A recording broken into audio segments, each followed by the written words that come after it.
यशवर्धन जी। यशवर्धन जी, बहुत बहुत स्वागत आपका।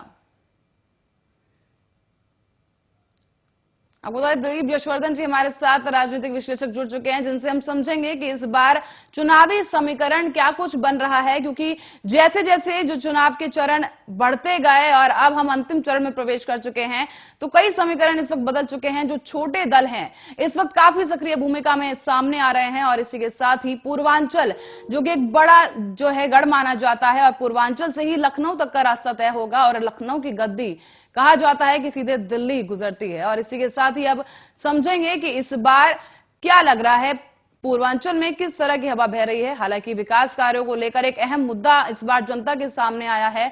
जनता से भी जो पूछा गया, तो मताधिकार का प्रयोग करने के दौरान उनसे पूछा गया, तो उन्होंने भी यही कहा है कि इस बार जिस मुद्दे को लेकर जनता मतदान करने पहुंच रही है, वो विकास और सुरक्षा के जुड़े मुद्दे ही हैं, और इन्हीं को लेकर अब आगे भी मतदान जारी है। और आपको बता दें कि आखिरी और अंतिम चरण के मतदान आज उत्तर प्रदेश में हो रहे हैं, जहां 9 जिलों की सीटों पर इस बार वोटिंग की जा रही है।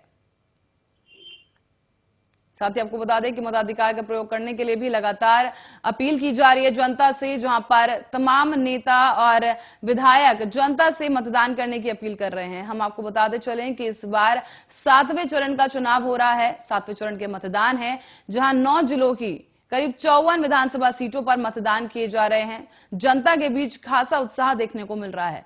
यशवर्धन जी इस वक्त हमारे साथ मौजूद हैं। यशवर्धन जी, स्वागत है आपका आर्य न्यूज पर। Thank you very much. Dilip Yashwardhan ji, अंतिम चरण में प्रवेश कर चुका है यूपी का चुनाव। क्या लग रहा है इस वक्त, किस तरफ हवा बहती नजर आ रही है? देखिए, वैसे अगर आप देखिए तो आज का जो चुनाव है वो केंद्रीय नेतृत्व का चुनाव है। केंद्र का चुनाव नहीं है, लेकिन केंद्रीय नेतृत्व का चुनाव जरूर है, क्योंकि प्रधानमंत्री जी की संसदीय क्षेत्र का चुनाव है, और संसदीय क्षेत्र के साथ साथ आसपास की क्षेत्रों में जो प्रभाव उनका है उसका चुनाव है। तो कुल मिलाकर के आज मोदी जी की साथ चुनाव पे लगी हुई है उत्तर प्रदेश में, कि उन्होंने जो विकास कार्यों को गिनाया है, जो उन्होंने बनारस में डेवलपमेंट किया है, जो आसपास के क्षेत्रों में उन्होंने बिजनेस को बढ़ाने के लिए जो रास्तों का निर्माण किया है, बहुत सारे सेंटर्स खुले हैं, वो कितना कारगर साबित होंगे, ये आज की जनता भी मोहर के साथ पता है।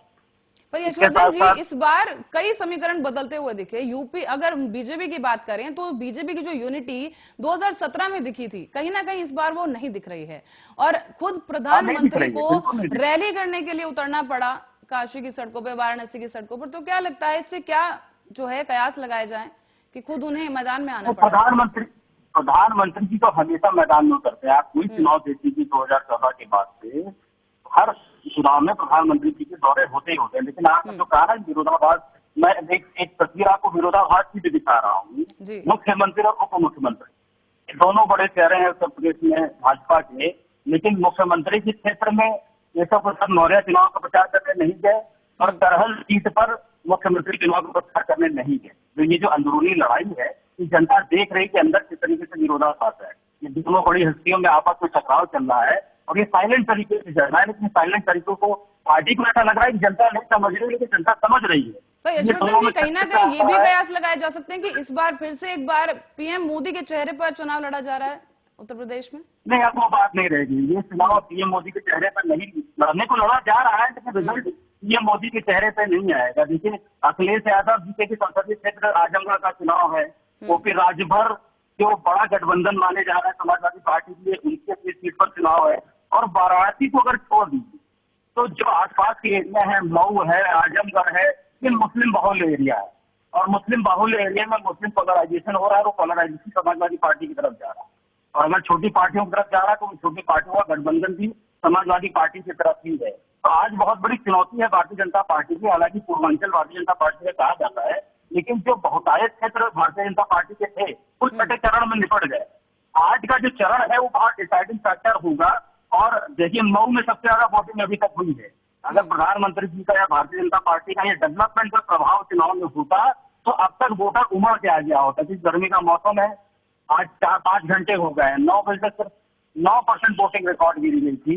तो 2 घंटे में कितनी वोटिंग हो जाएगी? 2-4-5% और बढ़ा लीजिए, और जैसे जैसे दोपहर का समय बढ़ेगा वैसे वैसे परसेंटेज घटेगा। तो ये जो वोटर की उदासीनता है, वोटर की उदासीनता हमेशा सत्ता पक्ष से होती है। एंटी इनकम्बेंसी हमेशा सत्ता के लिए काम करती है।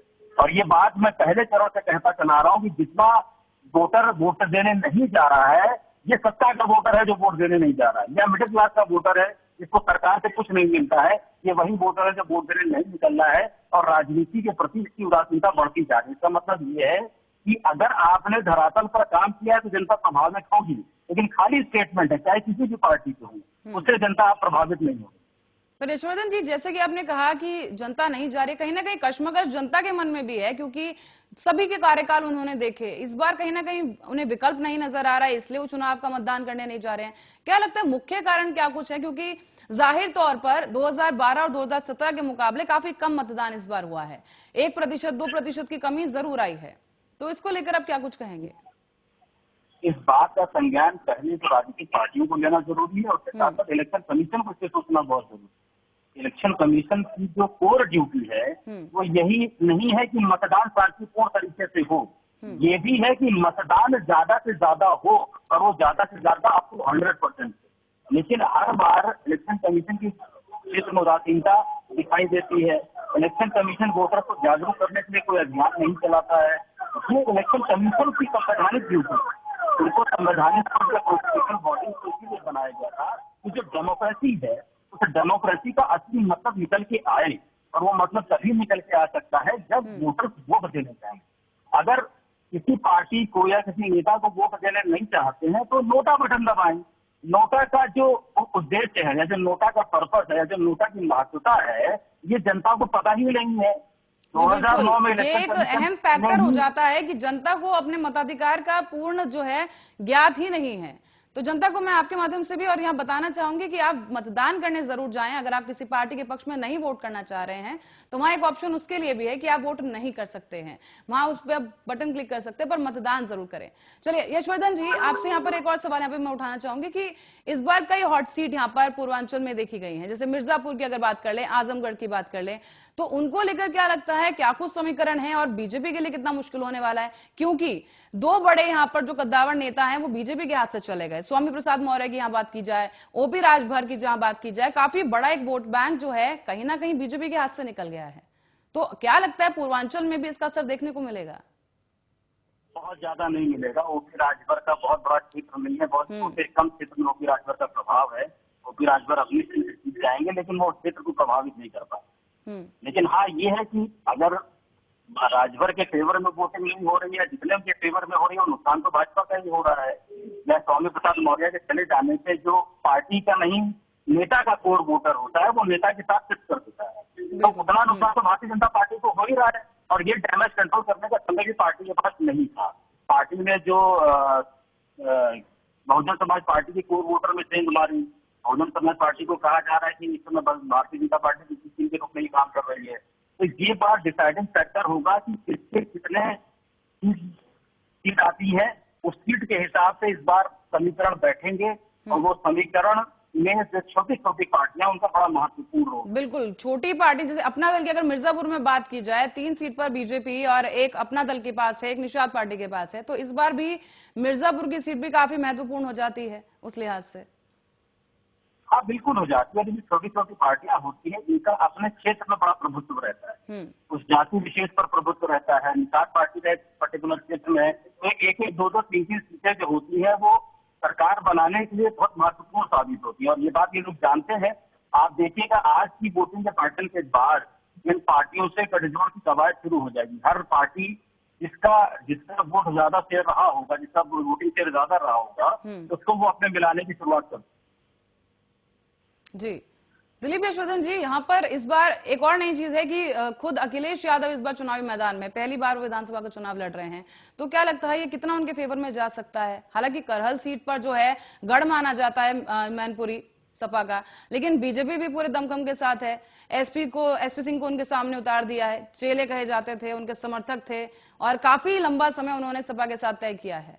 तो वहां पर कितना टकराव आपको देखने को मिल रहा है? बहुत ज्यादा टकराव नहीं है, क्योंकि एसपी सिंह बघेल का जो जमीनी स्तर पर अपना जनाधार है वो बहुत, वो मिनिस्टर ऑफ स्टेट जरूर थे लॉ एंड ऑर्डर के, लेकिन लॉ एंड ऑर्डर के क्षेत्र में ऐसा कोई उन्होंने रिमार्केबल काम नहीं किया जिसको जनता करा सके, और जनता से डायरेक्ट संवाद उनका बहुत ज्यादा कम था। एसपी सिंह बघेल को अगर जितना भी वोट मिलेगा वो पार्टी के नाते ज्यादा मिलेगा, उनको इंडिविजुअल उसके नाते नहीं मिलेगा, क्योंकि अखिलेश यादव की जमीनी स्तर पर अपना कोर वोटर भी है, उनकी अपनी स्टडी भी है और वो काम करेंगे। फाइट टफ है, लेकिन मुझे लगता है कि अखिलेश यादव अपनी सीट से जीते।